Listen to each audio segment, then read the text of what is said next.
B mark. A little lower. There you go. Yeah. And C mark. You got it. Thanks, Jake. You can still move. You can scooch if you want. Get comfy. Okay. No. Not allowed. It's not in your contract. What contract? Wow, the talent. Talk to my producer. In this production is a little sassy. Yeah. This place turned out really nice. Thank I was you. saying to Brady, I'm like, do you have any regrets? Like, because Tim offered it to us, right? Mm-hmm. And we're looking around and like, we still love the place we're in and it's still a better fit for what we do. Yeah. But man, this place looks good. Like it looks really good. Yeah. I mean, Travis is good at what he does. Yeah. For sure. We had like, it was just all whole budget went to renovation. So when we were trying to outfit it, it was like, good luck to us. So most of this is actually from like staging or like storage. So didn't he have a staging storage here? Yeah. So you didn't have to move it's it. elsewhere now. Yeah. But like this, like the couch and the tables and the chairs are new and these tables are new. Yeah. But everything else is like secondhand. And then like the knickknacks, like you know me, I'm at Value Village getting things like a phone from our office. Like it'll be cool in a couple more years. It's not cool now, but it will be. Do you find that like because I find today, especially when we have like everything available to us, finding stuff in the wild, like going out, finding knickknacks, going to like Value Village, going to the antique show, that has more value now.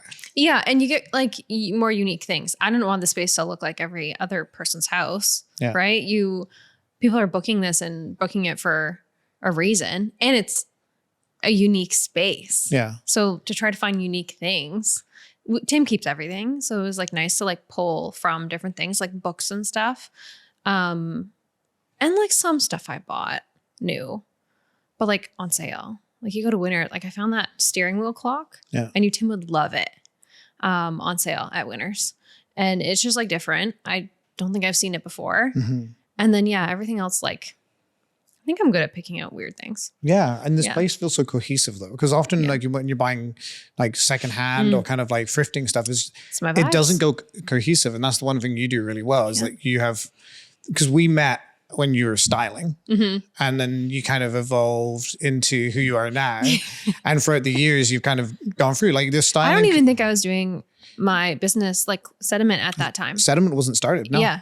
No, because you were fresh out of college, I think. I think so.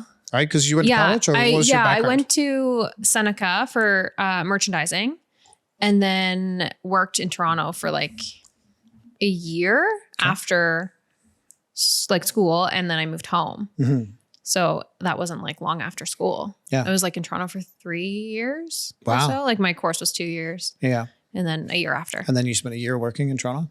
Yeah. And then you're like, I want out of the city? Yep. Yeah? Yeah. Oh, I was like, you grow up in a small town. I want to move to the big city. Mm-hmm. And then you get to the big city and you're like, I hate it here. Yeah.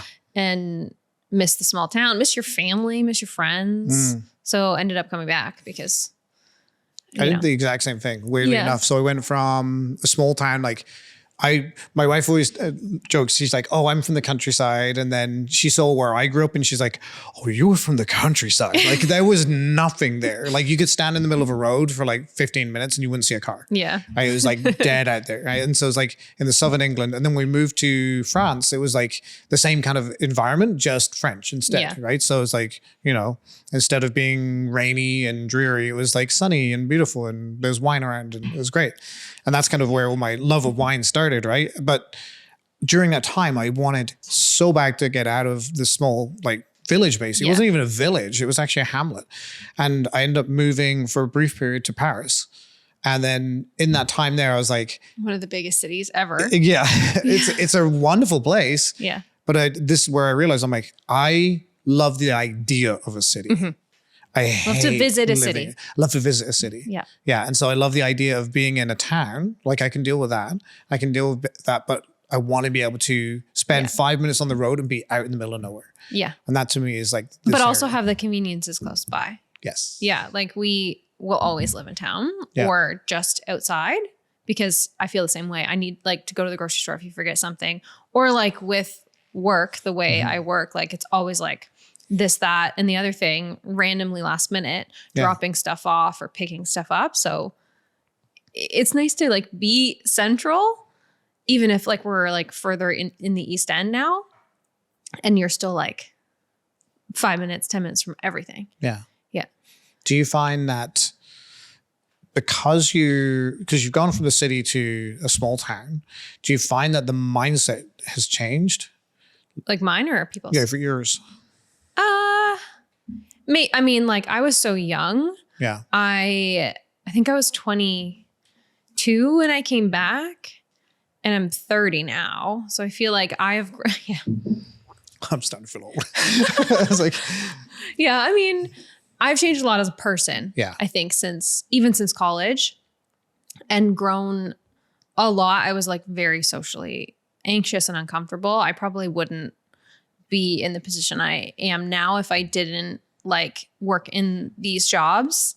They kind of push you there, especially like when you're working, like I started in the county and you work hotels and you have to call people. Like my generation doesn't want to call people. No. I want to pick up the phone and call anyone. So that like helps you push and you just keep pushing. But like I moved to BC for a couple months, right in between moving home, like finishing school and moving home. And that's, I think, what brought me to realize I want to be back here with all the small business community, because we were in Kelowna, the like entrepreneur community there was something I hadn't experienced here before I moved to Toronto. And then I like, it's just grown so much in the county and now here too in Belleville. But the like little community in Kelowna was like, I like it here. I don't know why I didn't stay, to be honest. But that's what pushed me. And then I moved back here and then I ended up in the county mostly. Like it was so much different than where I grew up. I was like working in boutiques because fashion background, where do you work? Yeah. I didn't want to work at the mall. I did. Oh, come on. I did work at the mall when I first came back, but I didn't want to stay there. Yeah.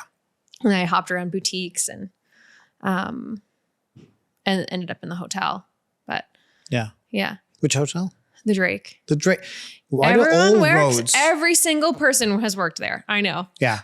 All roads lead back to the Drake. Yeah. There's something about the Drake, and It's a community hub. it is a community situation, hub, yeah. but the people that come out of it, the ones that walk away Interesting. from it, they have fascinating different like layers they go through, right? Like I know of like 5 or 6 different people who've come from there, Yeah. and they've gone on to start their own restaurant or, you know, do their own catering business. Yeah. Or like go into Airbnbs or like or a media company. And Yeah. it's like all of these people come out of the Drake. So Funny. what makes the Drake so unique in that respect? It's a pretty creative space. Yeah. There. Like it ends up being corporate. Like they are so big now, but it's just like, I think the energy of the space and the uniqueness of the space like draws interesting people. Yeah.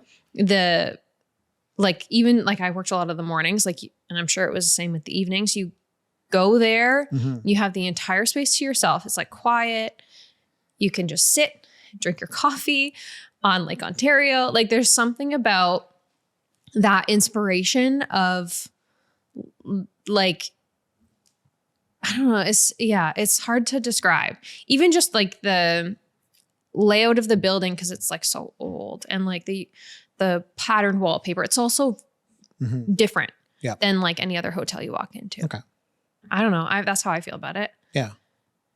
The interesting part that you said was you were socially anxious, and that's kind of where you left the city. Yeah.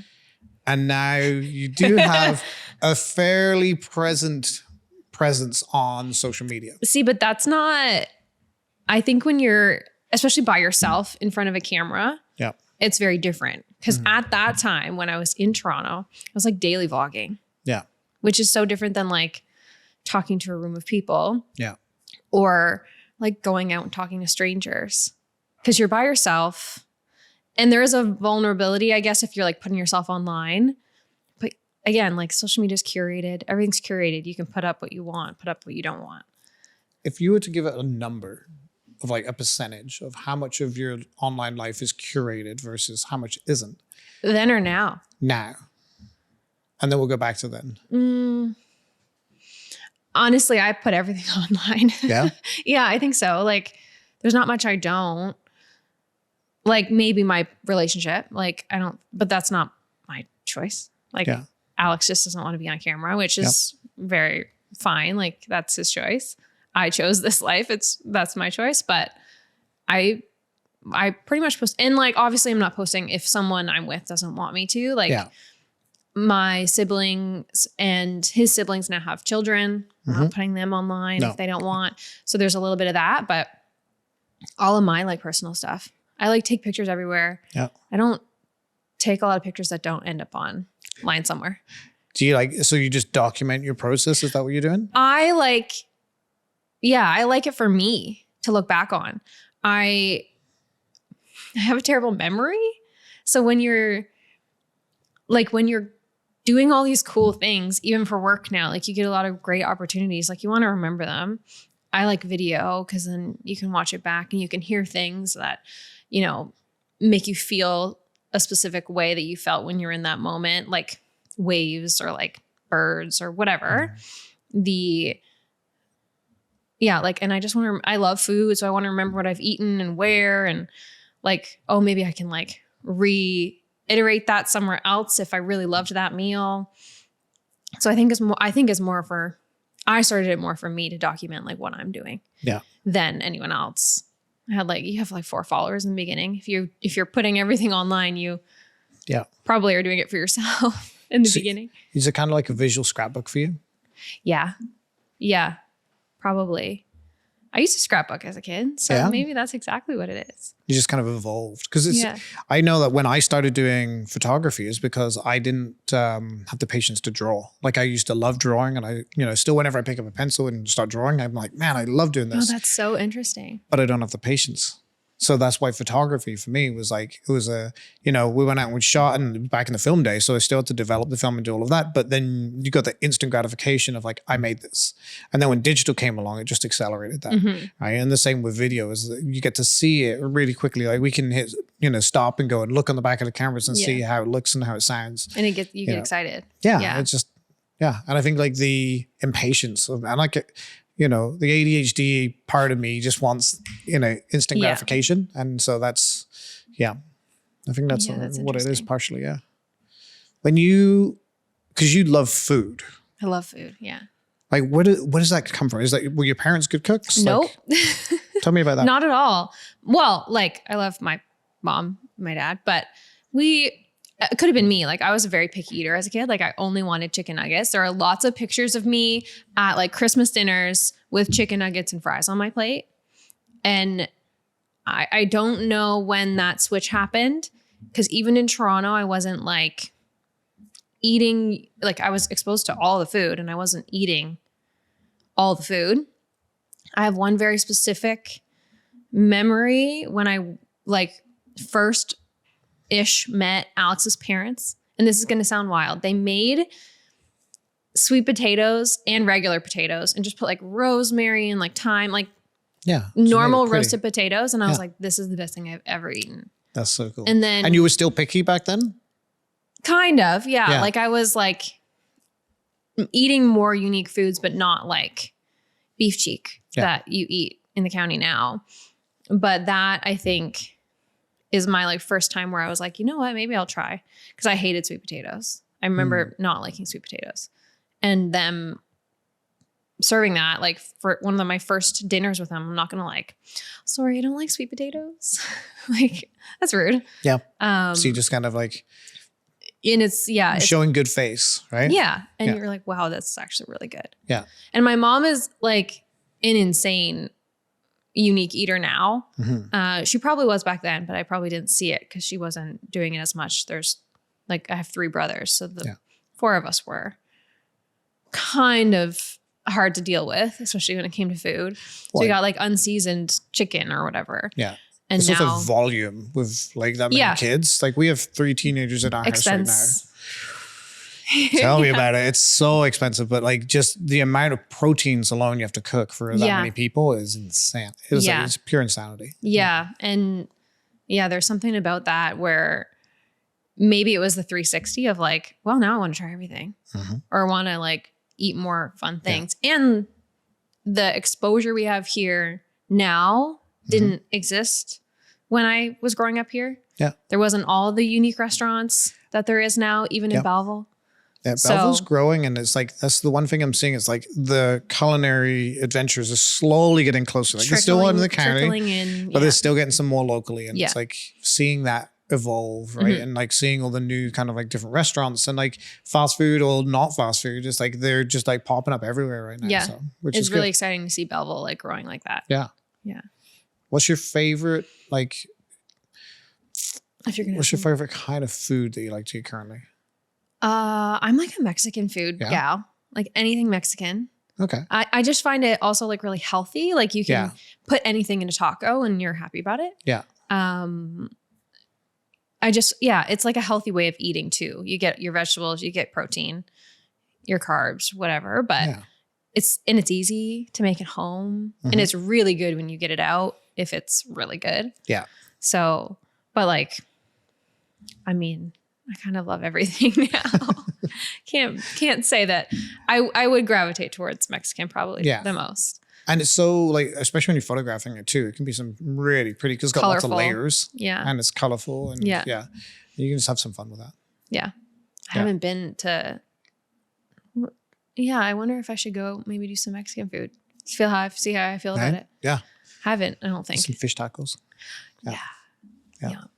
The funny thing is about photographing food is it like, and I love to cook. And so like for me, like photographing food was something that I really didn't enjoy doing because I enjoy eating food so much. It's like, it's just because you're surrounded by it so much that you get to the point where you're like, okay, I just don't care enough to eat about it now. But if it's being served to you and you're photographing it, I think that would change my mind on doing some food photography. I feel like we take a lot of, I try to. Yeah. Like at home too. Do you? Yeah. Yeah. Not that I'm like a great cook. Alex certainly is much better, but like that's like you're eating that too. Yeah. And like it does typically look great. Like we just made like an acorn squash curry, but like cut the acorn squash, roasted the acorn squash, put the curry in it. Yeah. I'm like, how beautiful is that? That's amazing. Yeah. Should have taken a picture of that. I know what you mean though. You're like drained by the time you're making your dinner, and then so when it's served to you, it's just easier. You're like excited about it because you're seeing it for the first time. Well, because you're curating it for the audience, right? So that's kind of the nice part about it is you're like, this is what the food could look like at its best. Yeah. You know, so I think the curation part for me, especially on socials, can be tiring, and it gets to the point where it's like, okay, where does the curation end and the reality begin? Right? Like, can you add something to that? Like where do you justify, okay, I've photographed this or I've shared this in a way that I want to share, because you're sharing it like a scrapbook, so you want to have it in a specific way. Is there ever a point where you're just like, I'm not going to share this, like this is not what I want to share? Current? Yeah. I feel like I usually share right away what I'm doing, because I do a lot of stuff where I hand it off to the businesses now. Like I'll create a gallery and content and send it off to whoever I'm working with, whatever small business I'm working with, and they do what they want with it. Or I'll curate like a reel or whatever for them. And then I do my own thing of like, this is what I did for this business. And I would use them like in like a yearly roundup, which it's just like, you want to see all the things you've done. You fall into some trends where they come up again. Yeah. So I don't think they ever like die. No. But I love being able to look back on stuff like that too. Yeah. Well, and the like look at all of these food things in this specific category, or look at all of this cocktail work for this month. I do a lot of that too, I guess, per month. Yeah. Because that is more scrapbooky, like flipping through all the things you've done in the month versus like the one grouping of pictures or video that you did for this business is like, and you're talking about it, which I like to do sooner rather than later, so you don't forget. Yeah. That's what you can do for that. And then I usually do like some sort of monthly grouping. And then I kind of like put it away until something comes up where I'm like doing like a big, like, look at all of this specific type of thing that I've done. More portfolio, I guess, at that point. Because, Yeah. gotta sell myself too, I guess. Yeah. I know. And that's the hard part, right? It's like, Yeah. you're still like, My personal page is my business yeah. too. Yeah. Because I look at how I put together even my own socials, and I'm no shining example of that by any means. But I've got to the point now where I try to document as much as possible versus kind of curate. Mm-hmm.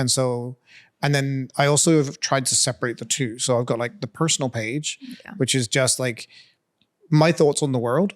And then there's like the business page, which is like, we sell this thing, right? So it's like, I'm trying to kind of keep them to like, should brands. I think that's dependent on the business though. Yeah. Like if you're selling yourself, you probably should keep both of them together. Yeah.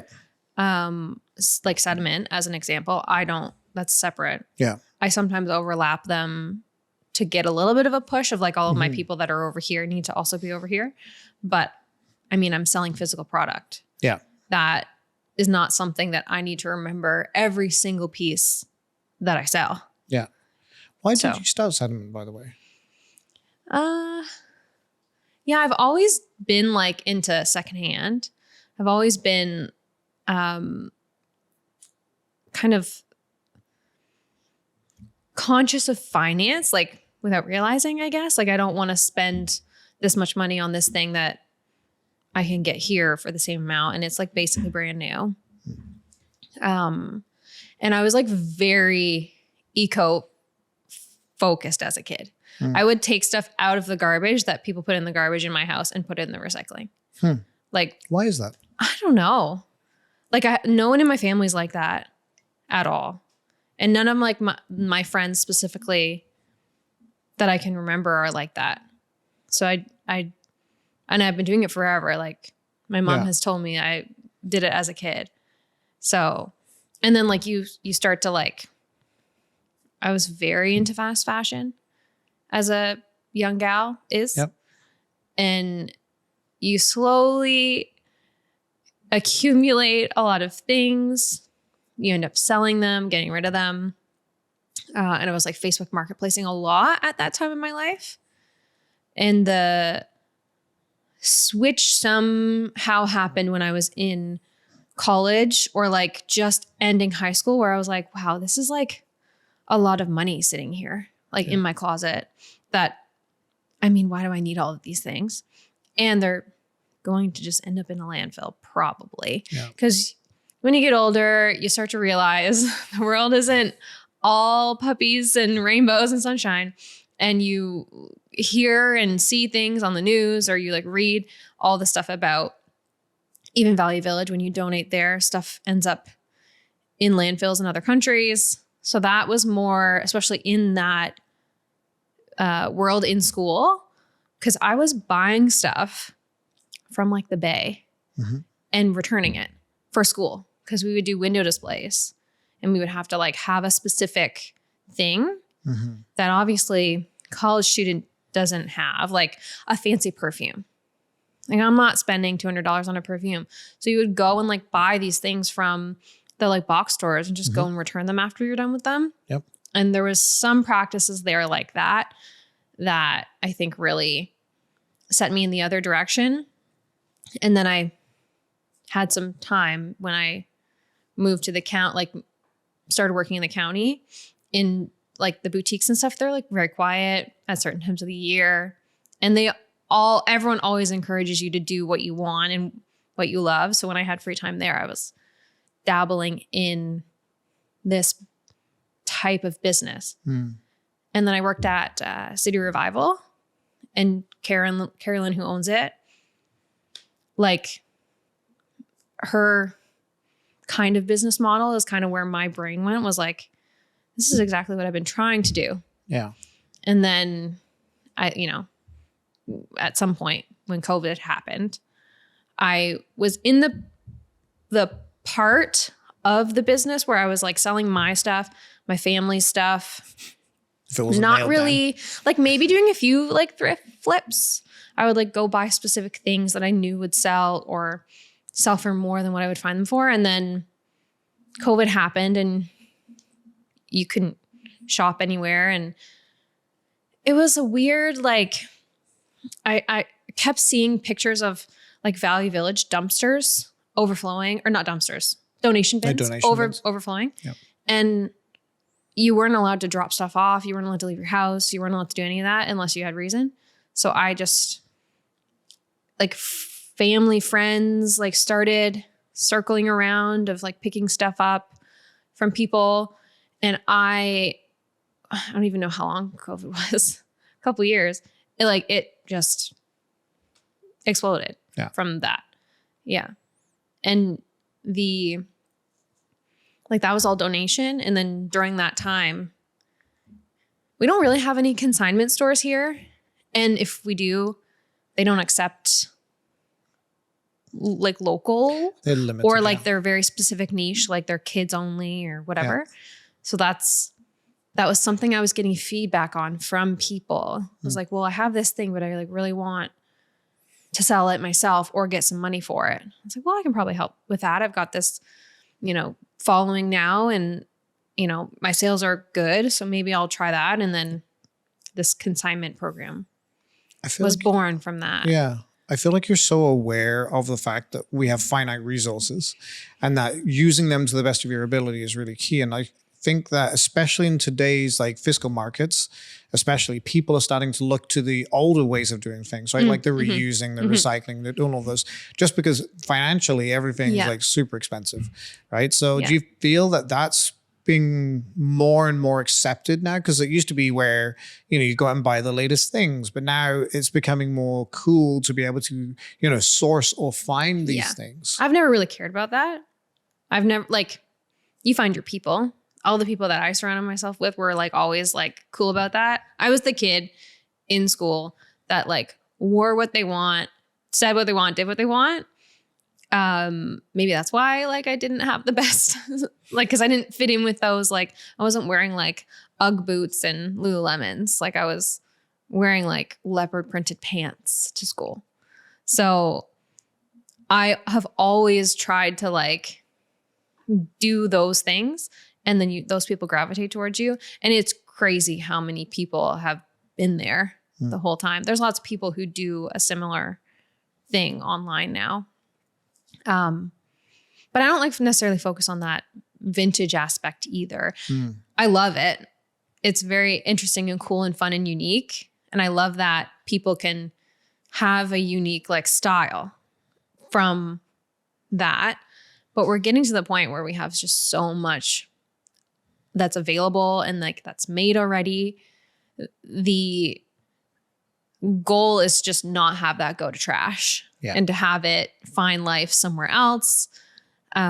Which like, if you look through any of my stuff, I have some pretty inexpensive stuff on there that like people lose their minds about how low the prices are, because it does take so much time and effort to get them all up. But is that going to end up in landfill otherwise? Yeah, probably. I'd rather give my extra 10 minutes or whatever it is to put it up, and maybe someone will want it for $1. Nice. Yeah. The thing that was really interesting to me about you starting that is because I have 2 girls now and they're always looking at fashion. And I've one who she literally is like hard rock, kind of like punk aesthetic. And then the other one who just doesn't care about fashion. Right. But they both seem to care deeply about reusing and making sure that it's sourced, ethically and stuff like that. Like they're anti-fast fashion in so many ways because they're like, I don't want to see that. Well, it's also just so much more in the news, and so much more in the forefront with just the internet. Like it didn't exist when I was growing up. Sure. Just the accessibility of the information. Yeah. That it's nice to see like young people who are now have the availability to go and look into anything, which is scary, but also helpful. Yeah. And make decisions like that. Do you think that the ubiquity of the internet for kids now, especially, is a pro or a con when it comes to their style and their taste? I think it's a happy medium. I think it's, in general, a lot of people just get sucked into that well, this person has this or is wearing this or doing this, and I have to do that too. If we can figure out how to navigate that, that's where the pros come in, where you can take stuff from it and be like, this is cool. I actually like this. And it's also like avoiding consumer culture, because you see everyone wearing the specific shoe or the specific pant, and you go buy that because everyone's wearing it, not because you like it. That's the negative about it. But it also exposes you to so many more things for you to make an educated decision on what you like. Yeah. Yeah. And there's so many more mini niches now. You notice that there's like the micro influencers and the, you know, seeing that pop up is really kind of interesting, because the influencer marketing's only really been around for like 5 years. Really? Yeah. Like it's hit its kind of, you know, steam at that point. But now we're looking at more kind of businesses looking at those the people who are just people, right? And like, I want to see real people with real things, right? Versus, you know, here's my highly curated kind of like line of stuff. Yeah. You know, do you think that we're going to see social media gravitate more to more kind of accessibility and, you know, kind of like micro niche versus kind of the larger stuff? Or do you think the large stuff is here to stay? I mean, there's always going to be the larger stuff. I don't think you're kicking it to the curb anytime soon. We're too in that society. We always go back to Amazon. We always go back to whatever big box store. I don't shop at big box stores anymore. Whatever big box store is popular at the time. The Bay would have been that store. It's always going to, people are always going to shop there. I think the people that, like, you can try your hardest to care about everything and anything that you purchase. If you focus on the one thing, like mine is clothes, you can navigate that. But then you also have to look at like beauty as a category. And like, then are you going to learn everything and educate yourself on everything there? Because that's a whole other thing. Yeah. So it's nice to see like the people connecting with people side of it. I really like that. And it is giving people the fuel to do better for themselves. And everyone making those decisions hopefully will better the world. But it's always going to exist. Like, consumerism is unfortunately our life. I am unfortunately an Amazon shopper. It's easy. It's accessible. I'm busy. Yeah. So. Because you work in marketing, which is basically propagating consumerism, right? So like it's a hard thing, because like as someone who's very anti-consumer, but then I work in marketing as well. So it's like, how do you reconcile the two? Well, I think my marketing focuses more on people connecting with people and not businesses, and like the you need to buy this specifically for this time of year. Like Sediment as an example. I don't do anything for the holidays. It's, you know, it's just there. And the sales are always there. It's always inexpensive. It's always accessible. The like other side of it is just like anything real estate. Like, people are buying and selling houses, period. And then the food stuff is like more life experiences. Like, people are valuing that more too now. So I feel like I don't do a lot of the corporate stuff. I don't want to. It's not where I feel excited to do so. I don't think I would do well at it. Yeah. I think we're seeing that more and more in businesses too. It's like the people stepping out and like they're becoming like a spearhead of the business, which is like people know this person associated with this business. Even if they're not the owner. Even if they're not the owner, or even if they're like a very small part of it, but they're like almost like the spokesperson used to be, except it's like the spokesperson. Yeah, the hired actor. Right? Yeah, exactly. It's like its person is part of it, which is really difficult, because if that person leaves that company, right, for whatever reason, it follows them. All of those YouTube, like big YouTube people, they're building businesses based off of them. Yeah. And we're seeing some of them sell, I guess. Yeah. But it's a lot of people are connected to that person. Yes. Now. Yeah. Which would be hard to build a business. And then, I mean, in theory, you could sell your business. That's what lots of people have done it for many generations, but it's starting to become more difficult, especially when you're like in a service business or whatever. But well, the accessibility. And so, I mean, like I could literally, tweet at like Elon Musk, for example, and get a reply from him. Like that accessibility never existed before, right? Like he wouldn't even have the time of day for anybody if he was like, 20 years ago. But now in today's world, everyone's so accessible, yet so inaccessible all at the same time. Yeah. Right? Because like we've got the socials, which are constantly out there showing who they are, what they do, what they stand for. And then you have like this barrage of back and forth behind that just, that's the business behind it, right? And it's a fascinating world right now because we're seeing the merging of the person with the brands in so many regards. So how do you... I feel like I would encourage that. Yeah. But then it is like I think it depends on the business again. Like I put myself in front of the camera a lot with Sediment. Yep. I don't know that it's necessarily tied to me though. I think it is. Like I'm headless a lot. Yeah. And like it's more the goal and the story of the business. I think it's saleable. I don't ever want to. That's never been my plan. Yeah. But something like any sort of service, I'll use my father-in-law as an officiant. Yep. He's selling himself. Yes. He can't do anything with that. No. At all. So it's hard to I would encourage those types of businesses to just go hard at putting yourself in front of the camera. Like that's also partly why I started up the podcast is because I was doing so much client work. I wanted to do something for us, right? That's just kind of like, we can make it look pretty and just have some fun and have these conversations. Yeah. And I think the personal brand is quickly becoming something that everybody should be aware of, not just business people. Because I know now even when I'm like researching for this kind of stuff, I'd go and look online. Yeah. So, the more you have information online, the easier it is for me to have this conversation. And the more, I guess it depends on what field you're in, but the more presentable and professional it is. Because you're hiring people, I would assume. Yep. Anyone hiring people is going to look at your 100% online presence first. Yeah. And that's the number one thing for all. It doesn't matter if you're an employer, an employee, or a brand owner or whatever. It always is so true now. Like oh my online presence Did you look matters. me up? Yeah. Oh gosh. Okay. I know that you know me, but that's a little scary. I haven't looked. Sometimes I've Googled myself. Yep.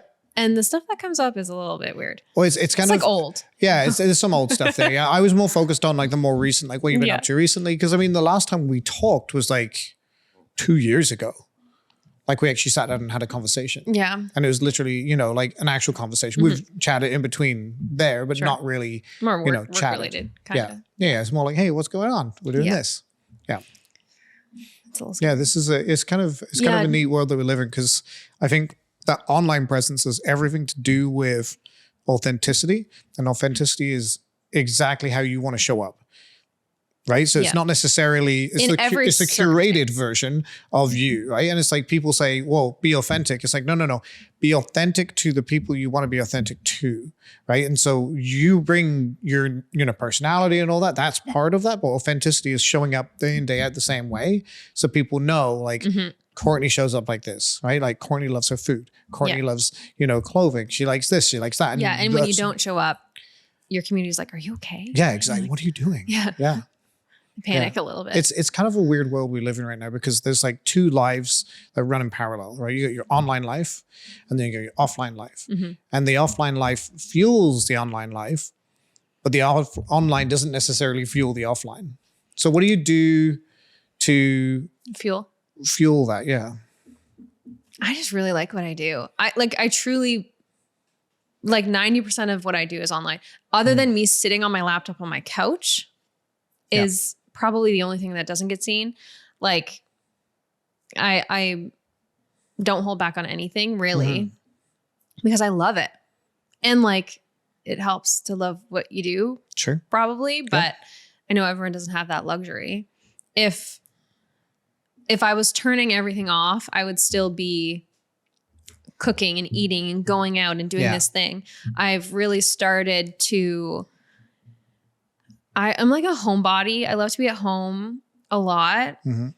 I am trying to push that away a little bit. We have 3 cats, so like I really just want to be with them. You all the becoming time. the cat lady? I'm the crazy cat lady now. Yeah. But like I just want to be at home with them. That's probably where I like go and like try to take a minute. But I'm trying to, and with work, it just pushed me into that bracket of like doing stuff in the community, going to events, going to the live music night, getting back into the routine of like the third place after work and home. Yep.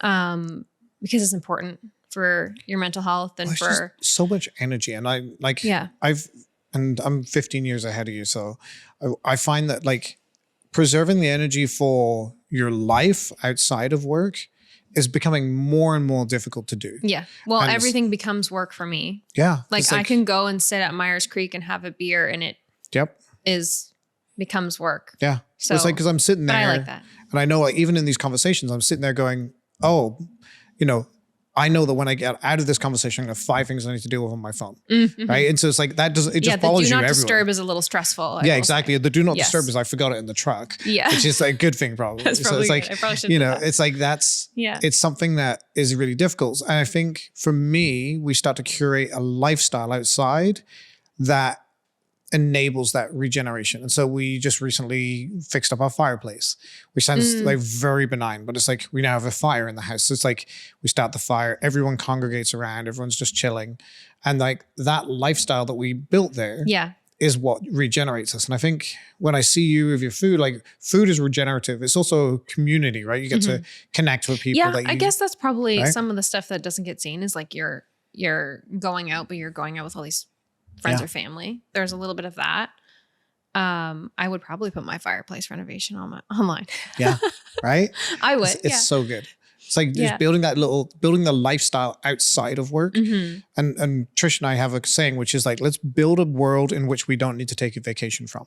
Mm-hmm. Right. So find things that fuel you more often than not versus take away. And so it's like then we just kind of usually write down a list of like, this fueled me, this didn't. You know, and then based on that, practice. we just I wonder what mine would look like. I should do that. Yeah, it's actually genuinely good. It's, you know, you can sit down. There's 2 ways of doing this, right? You can do like the A-type version, which is like make an Excel spreadsheet and every half an hour write in what you've done during the day, and you'll find that you'll be more productive because you're writing down and you're holding yourself accountable. But then the other side of me is like, well, what's actually fueling you? Because you can only do that for so long, right? So now you have to start going, okay, this tires me, this doesn't. And then those you can kind of add up and then see. And ideally you want more fuel than expenditure, right? Because then that way, at least be on parity. Try not to have less fuel than what you're outputting. Which, like, you know, there are some days. That's your burnout, right? Like that's when it happens. Yeah. Yeah. How do you deal with burnout? I went to the spa. We just did. Like burnout season is real for me. Like at this ish time of year, like I find October to like January is usually when I feel good again. Like it's so busy with the holidays and like personal stuff is busy in the holidays, but October, November, it's less busy with work because it's like slowing of a lot of markets. I find it the most like busy for some reason. Yeah. But I find I can't really catch up until January. Yeah. So usually that's a day at home doing nothing, or like we're going to actually like you put your phone away, you can't touch it. Yeah. Which is usually a spa because that's just nice. And you literally can't take your phone with you. So yeah. So that's a good thing though. Yeah. I mean, it did turn into content last time I was there. It was great though. I think that posted really well. Yeah. But it was more, again, because I like to document everything I'm doing, that was more like, I want to remember the food I ate at St. Anne's or like the walk we went on. So it wasn't necessarily intended to go up. Yeah. And then it just did. I love the concept of filming the food because there are a few dishes that I wish that I could fully remember, right? There's like some really iconic moments where I was like, that was like the best burger or like that was the best whatever. And it's like going back to it is always very difficult. We have a place in Prince Edward Island where they did this killer burger. It was absolutely insane. And we went back then, they no longer do it. And it's like, Yeah. And you can't necessarily you can't- always go back. no, either. and you can't necessarily go, it's a little bit of a drive, right? It's like, Mhm. you know, and so it's that kind of being able to freeze something in time and be like, that was a moment, you know, like that's really cool. And it's like, goes back to the scrapbook analogy. Really Yeah. good. And like I try to do some of that at home. Yeah. I did say one of my goals for the year, which I don't know how, I would have to look to see how well I did at it, was to try to take pictures that weren't meant for online, whether that be like pictures of like our family get-togethers or whatever. But I just end up taking pictures of the food at those. Yeah. Even like Thanksgiving, as example, like we like, all of us love food in the family. So we have like quite the spread, or like Christmas dinner, like the beef Wellington is out. Yep. So I usually end up taking pictures. I always forget to take pictures of people, which that was my intention, was to get more pictures of people that are important to me that I'm not putting on the internet. Because even like when Alex and I are out, he's taking pictures of me and we don't have pictures together necessarily. Yeah. So I wonder how well I did at that this year. I think that that'll be on the list for 2026 as well. Yeah, it's like just add it to the to-do list in January. Yeah, because I do like have my like Google Photos saved in all my months to go back and look on. And I don't know, like we have 2 nephews this year that were born. Like I probably took a lot of pictures of them. So there's got to be some in there. It sounds very busy. Yeah. We have like busy family stuff too, but like divorced parents on both sides end up being busy, and like big, like there's 4 kids on each side. So we're busy with that. That's this time of year though. Like our first Christmas was on the weekend. We were in Bancroft. Oh, wow. So you started already? Yeah. So how many Christmases do you have to go through? Well, at least 4. Yeah. Right. But like everyone wants to do extra stuff. Yeah. So we do really try to prioritize it. It's been really hard this year. Yeah. I've taken on a lot of stuff this year that I probably should have said no to. And I'm working on getting into the groove of those.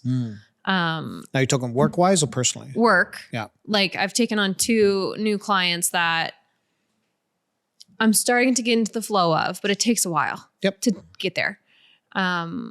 Which is probably why I was like really burnt out in October, November.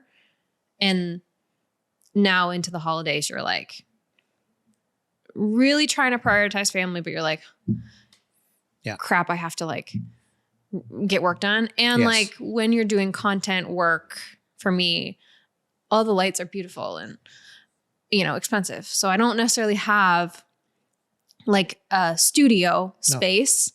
I'm not a professional in that way, but I use natural light. So if I get a nice sunny day, I'm like running to get stuff in lines that I can try to get stuff done. Yeah. And it is a lot of work because we have like one section in our house that we get sunlight in. Yep. So you have to make sure you have all your props ready and like the product ready, or like whatever you're doing, or like even just the plan of what you're filming or what you're shooting. So they're like, oh, the sun's out today. And then you like have a little bit of a panic and you sit down and you're like, okay, here's my list. Yeah. So are you envious of people that have a hard line between work and life? A little bit. Yeah. Like Alex comes home and he like sits on the couch and, you know, watches TV or whatever he does, reads.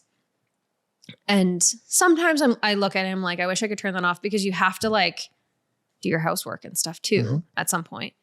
But I just like it a lot. Like I think if I wasn't super busy, like, I mean, I started Sediment in my free time. Yeah. So what happens in the quiet with you?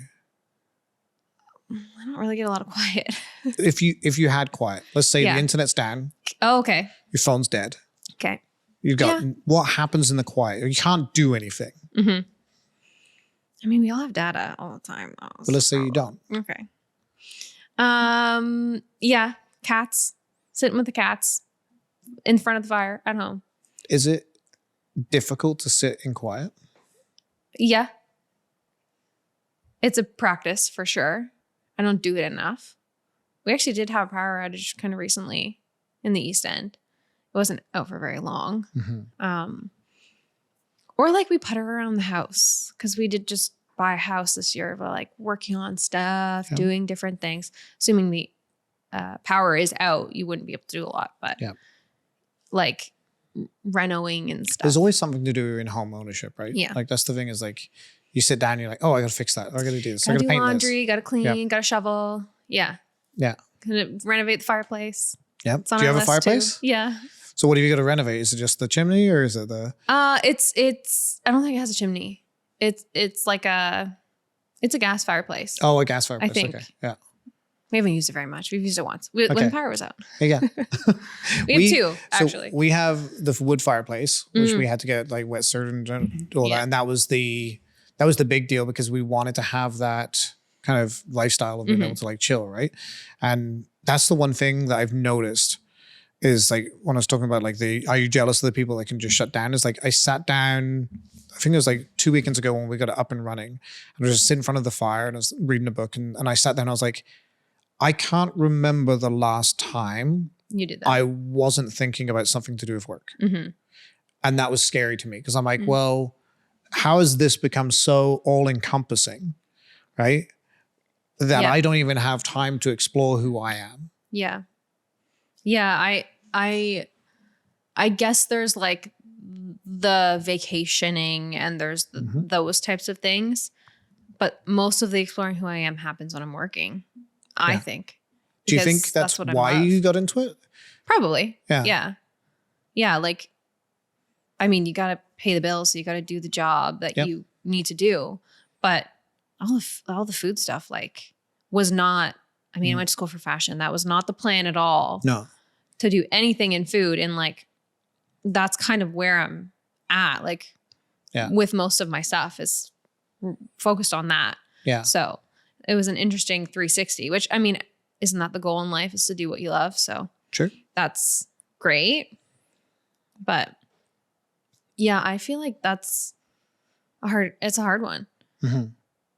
I like to work so much and like, we don't want kids and we don't want like that family lifestyle. So that would be probably what I would say would be the turnoff for most entrepreneurs. It's like going home to your family to do something with them, with your kids or whatever. And that's not something we want. And we do it with our cats, which are our kids. I don't care what anyone else says. The fur babies. Yeah. Yeah. But you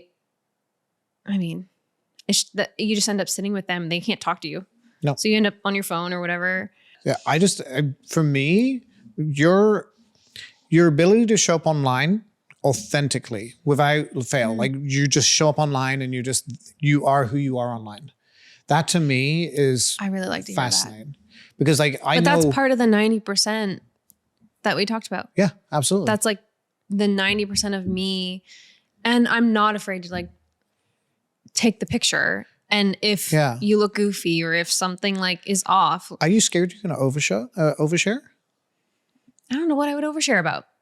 Like, there's nothing that, like, I mean, I'm not going into personal details about my relationship. It's not what I am focused on online anyway.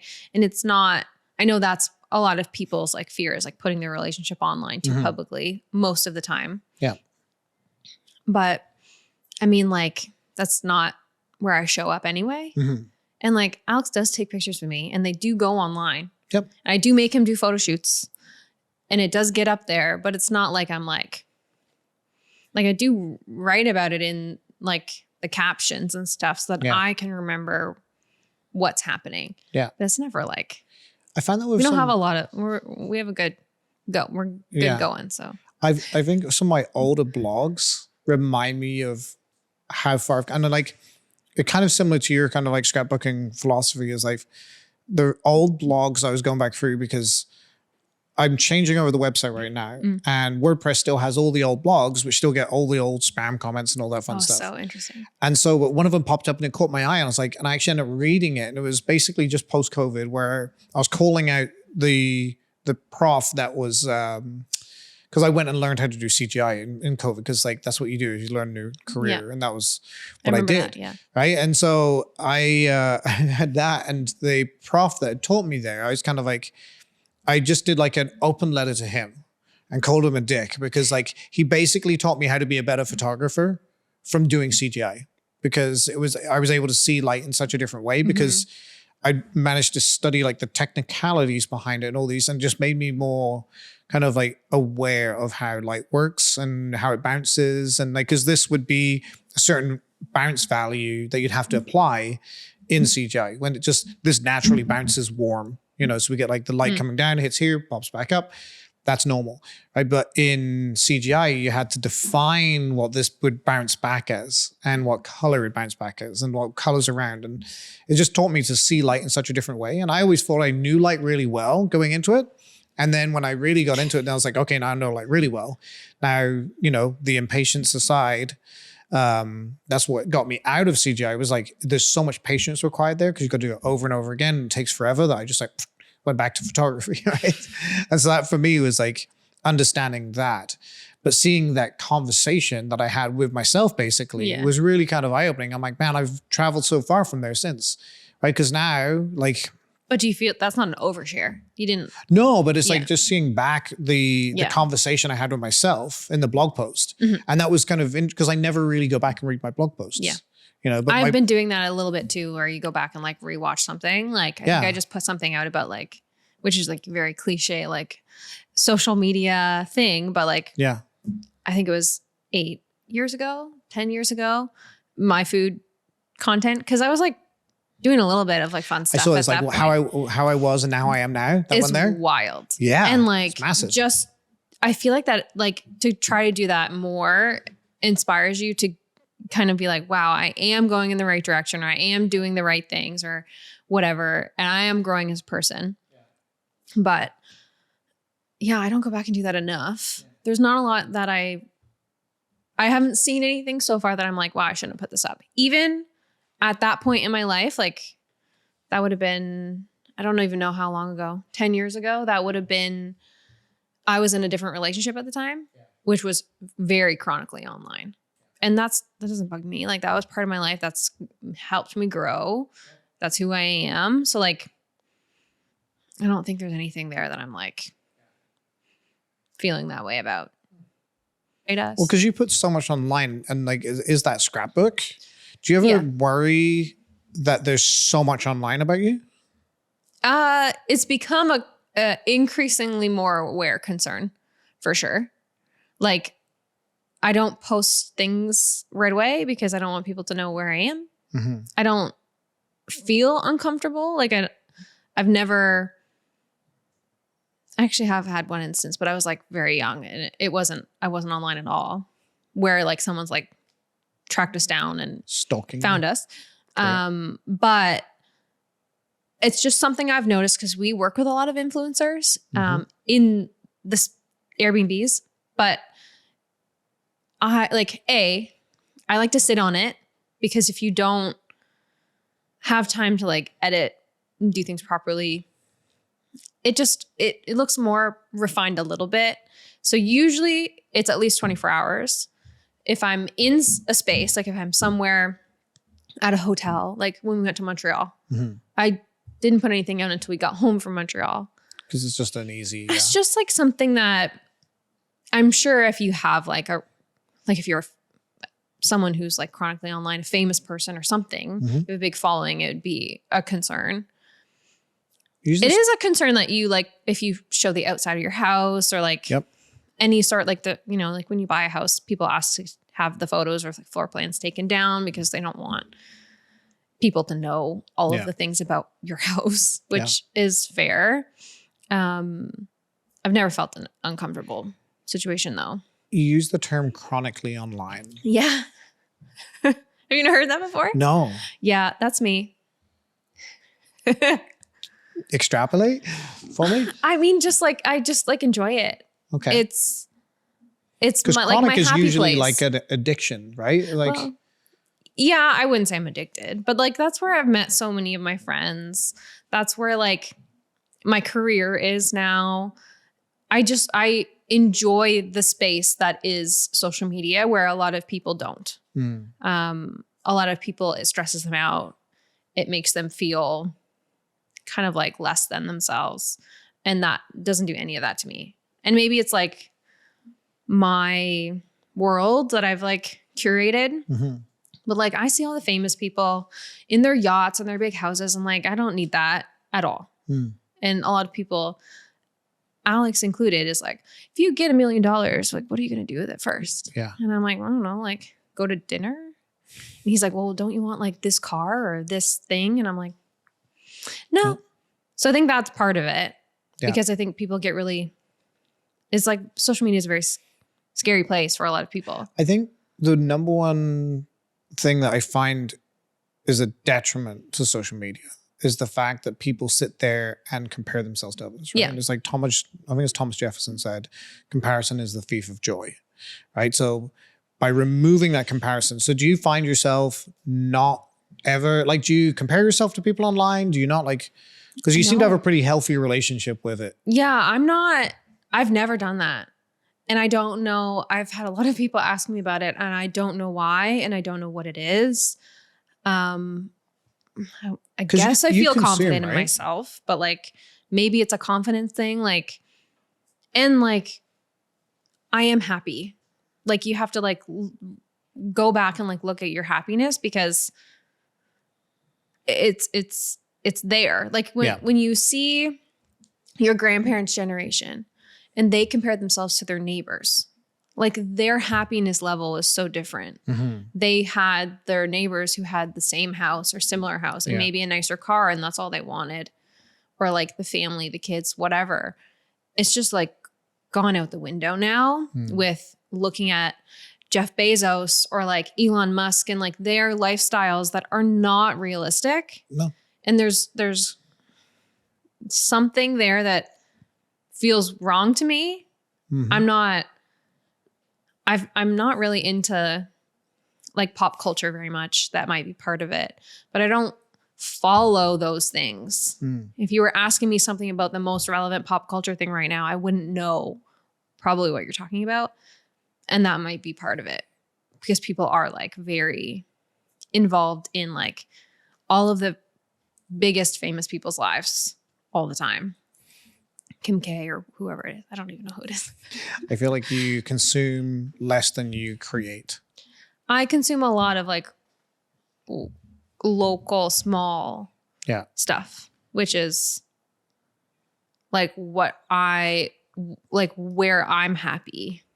Even if it's not like local Belleville, it could be like some small creator that's like into thrifting and they're like posting about that versus like, look at my, mansion in Beverly Hills.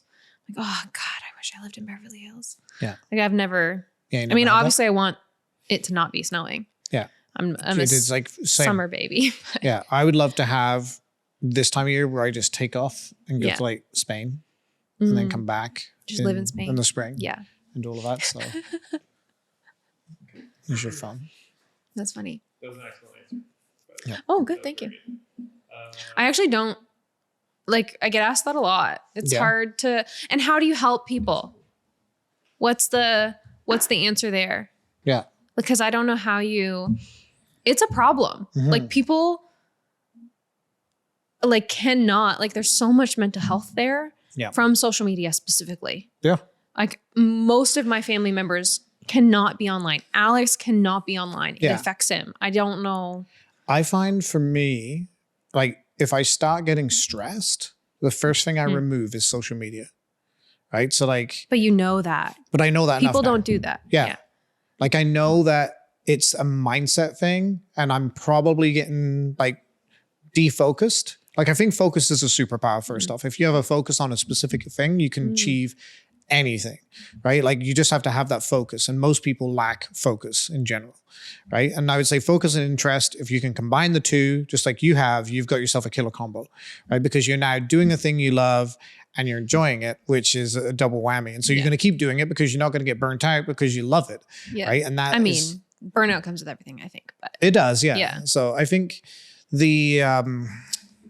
Yeah, I had such a good segue there and then completely forgot. Very close. And I forgot the fucking password already. 1271. I don't even know how to open this phone. Swipe up. Is it new? It's No. It's an old one. Oh, do you not have an iPhone? No, he's the only guy in here that has. Swipe up. What in the world? It drives me nuts. Dude, some of us like to have good technology. Bro, you can't even have a group chat. Well, I We guess can they actually. can now. Yeah. I guess you can. We've had group chats for a very long time. I'm just saying. I gotta use a third party app. AirDrop. AirDrop, that's just Bluetooth. That's all it is. Why are you stressing me out? I could not survive without my iPhone or my MacBook. Why is this such a difficult question to remember? Like, okay, so this one I actually thought of it and then we kind of got sidetracked, but I do want to come back to it. Like last question. Okay, perfect. When you're out posting, and like this is why I don't post as much as I could do, right? I feel like when I start posting, it takes me out of the moment. Like as a parent, when I'm like with my kids, I'm with my kids, and I often don't take pictures of them because I want to be in that moment, right? Like my dad used to do Christmas, and he'd do Christmas videos, but then he wasn't a part of Christmas, and so I saw that as a child, and I was like, I don't want home that. videos. Yeah. I mean, I'm a set it forget it a lot of the times, especially when you're like in it. So you kind of just time lapse and that's so bad. I don't have a great answer for that one because I am the guy that stands up at the table in a restaurant with my entire family and like, curates the table. And then I say, okay, you can eat now. Yeah. And they know that and they don't have a problem with it. Does it take you away I from just the enjoy moment, it though. Well, no, because it's like a second and then you're back, right? With that instance. Yeah, maybe that's why I don't do a lot of stuff like of my family when we're having like family things. I just feel that's a goal of mine though, because I do love my family home videos. Yeah. So like, that's your dad though. I feel like it's like a piece of glass between me and my kids though when I do it. Right? It's like I'm just watching. And you don't want to teach your kids that. Yeah. Well, not only that, I don't want that I want to be there to enjoy the moment. Yeah. And it's like, I go back and look at family vacation photos, for example, it's like we have so few because literally, like I'll literally take my phone, throw it in a drawer, and then I'll pick it up 2 weeks later. You kind of need that one token person though. I know. You need that one token person in your family that's on their phone, chronically on their phone and just taking pictures, videos. Do you though? Why? Yeah. I like to remember what's going on. And even if I'm not in it, it's not a problem. I would love if more people took more pictures of me. Yeah. But I do that of myself. That's fascinating because you're like the third person I've heard like in the last 2 weeks that have said that about especially when they're social media heavy, is they tend to say, I wish someone took more photos of me or like, you know, to add into it because like I'm so hidden behind the camera, but I want to be a part of that moment. Yeah. And then when you're taking pictures of yourself, you're not candidly taking pictures. Yeah, even when you put your phone on a tripod and you're doing whatever, like with some of the Airbnb content, you put your phone on the tripod, you like go like make a coffee and then you come back and it's like, well, I staged that. Yeah. Obviously. I'm the only person here. So there's a little bit of that you want in return, especially when you're doing it for work. Yeah. Usually when we're at dinner, I'm like, Alex, can you please take a video of me eating this pizza? Yeah. And then everyone in the restaurant is like looking at us funny. Yeah. But I would love the role reversal because I do think I'm the person, the token person in our family taking pictures. Even with the like new babies around, the parents are like, we don't have any pictures of us and the baby. And I'm like, I got lots. Here you go. Yeah. So if Courtney from 5 years ago met Courtney today, what would she think of today's I think Courtney even last year would be overwhelmed with like what I have accomplished because I've only really been doing it for 5 years. Certainly post COVID because that's like my break of work where you needed to do something else or you go back to your job. I guess I could have for sure. I think a lot of people broke their routines and did new things. Yeah, I think even just like the out of my shell social aspect of my job, I would be like, that's not me. Yeah. I would be shocked because I do lots of socialing now that I really don't enjoy. I'm like, your social battery will get drained and you go back home and you're like, okay, I'm not going to talk for an hour. Get the cats. Yeah. Yeah. Grab a cat, smell the cat. But you like, that's, I think, one of the biggest things from, because I like really struggle with social anxiety. Bullied a lot as a kid. I had a lot of like problems as like a teen girl does. Mm-hmm. And that has like 360'd. I was going to say, yeah, if like teenage you saw you through the lens today on the phone. I wouldn't believe it. No? No, I don't think so. My parents don't believe it. Because like I'll tell them what I'm doing. And you're like, what? Like I'll like go to even like the chamber mingles where there's like millions of people you've never met before. And they just like, how can you go do that? Because they know the me of like hiding the yesteryear, at home and like trying to not talk to anyone. Mm-hmm. Yeah. So what does the future hold for you? More of that. I just will keep pushing, I think, now as a person to grow. And I think if you push in that like direction of work, my like personal life will grow. Yeah. Even just like your relationships with family and how you value certain things, community, that's all healthy to keep pushing in that direction of trying to be the best version of you that you can be. Because it takes a lot to get there. And I'm only 30. I think You're young. Got a lot to go and like to understand, but not that you like to compare yourself to others, but you look at other people in your age bracket. I think comparing yourself to where you were is much more viable than trying to compare yourself to someone else. Yeah, but even just like the mental health crisis in our world, like not a lot of people my age are able to do like, I guess my job, but like the individual things I do in my job, let alone the whole thing together. So to just keep growing in that regard and like the people around me are growing with me. Like Alex is so different as a human like growing in a good way, obviously with me, but just you learn, like have good relationships with your parents. Yeah. All of that stuff that you learn as you have your third eye open. In closing, where can people find you online? Like, where do you want to shuttle anybody who wants to get to contact you or Sediment or yourself? Yeah. I mean, all of my socials are just my name. So at Courtney Genereaux for everything. And Sediment is just Sediment Thrift. Yeah. I mean, mostly just social media. Don't really have any websites. Yeah. Probably should. Yeah. Yeah. It helps. Yeah. No, it's just social media. I guess Sediment has a website. Yeah. But everything is focused on like at Courtney Genereaux for all my socials. Okay. Yeah. Awesome. Thank you so much for being on. Thank you for having me. It's been fun. Again? Yeah. Yeah. This time we recorded the sound.